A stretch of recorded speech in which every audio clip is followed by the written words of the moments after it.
ശ്രീജേഷിൻ്റെ അച്ഛൻ വീട്ടിലെ പശുവിനെ വിറ്റ കാശ് കൊണ്ട് വാങ്ങിയ ഹോക്കി സ്റ്റിക്കും പാഡും ഒക്കെ കൊണ്ട് തുടങ്ങിയ ഒരു യാത്രയാണ്. അത് കേട്ടപ്പോൾ എനിക്ക് തോന്നിയത് എത്ര ലളിതമായിട്ടുള്ള എന്നാൽ ഒരുപാട് സ്നേഹമുള്ള ചെറിയ നന്മയുള്ള എത്ര സുഖമുള്ള ഒരു തുടക്കമാണ് ശ്രീജേഷിൻ്റെ. ഇന്നിപ്പോൾ ഇവിടെ കേരളം കണ്ട ഏറ്റവും മികച്ച ഹോക്കി താരമായി, ഇന്ത്യ കായിക ലോകത്തിന് സമ്മാനിച്ച ഏറ്റവും മികച്ച താരങ്ങളിൽ ഒരാളായി എത്തി നിൽക്കുന്നു ശ്രീജേഷിൻ്റെ ആ യാത്ര. അതിൽ വലിയ സന്തോഷവും അഭിമാനവും ഉണ്ട്.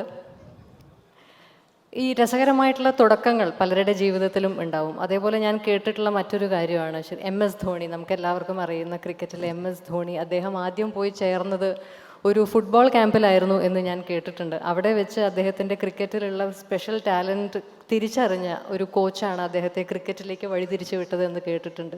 അതേപോലെയുള്ള രസകരമായിട്ടുള്ള മറ്റൊരു കാര്യം ബഹുമാനപ്പെട്ട മന്ത്രി ഇവിടെ പറഞ്ഞു. ശ്രീജേഷും ആദ്യം GV രാജ സ്കൂളിൽ പോയി ജോയിൻ ചെയ്തത് അത്ലറ്റിക്സിലായിരുന്നു എന്നും അന്ന് അവിടെ വെച്ച് ശ്രീജേഷിന് ഹോക്കിയിലുള്ള പ്രത്യേക കഴിവ് കണ്ട് തിരിച്ചറിഞ്ഞ് വഴി തിരിച്ചു വിട്ട ആ കോച്ചിൻ്റെ ദീർഘവീക്ഷണത്തിന് ഒരുപക്ഷെ നമ്മളിപ്പോൾ നന്ദി പറയേണ്ടിയിരിക്കുന്നു.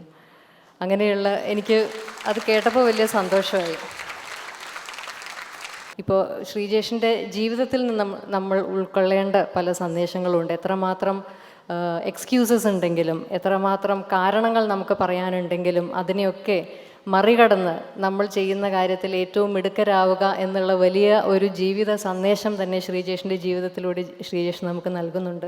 ഇന്ത്യക്ക് മെഡൽ കിട്ടിയ ആ ഒരു അവസരത്തിൽ നമ്മുടെ ബഹുമാനപ്പെട്ട പ്രധാനമന്ത്രി ഇന്ത്യൻ ഹോക്കി ടീമിനെ വിളിച്ച ഒരു വീഡിയോ കോളിൽ ഞാൻ അറിഞ്ഞത് അദ്ദേഹം ആദ്യം അന്വേഷിച്ചത് വേർ ഇസ് ശ്രീജേഷ് എന്നാണ്.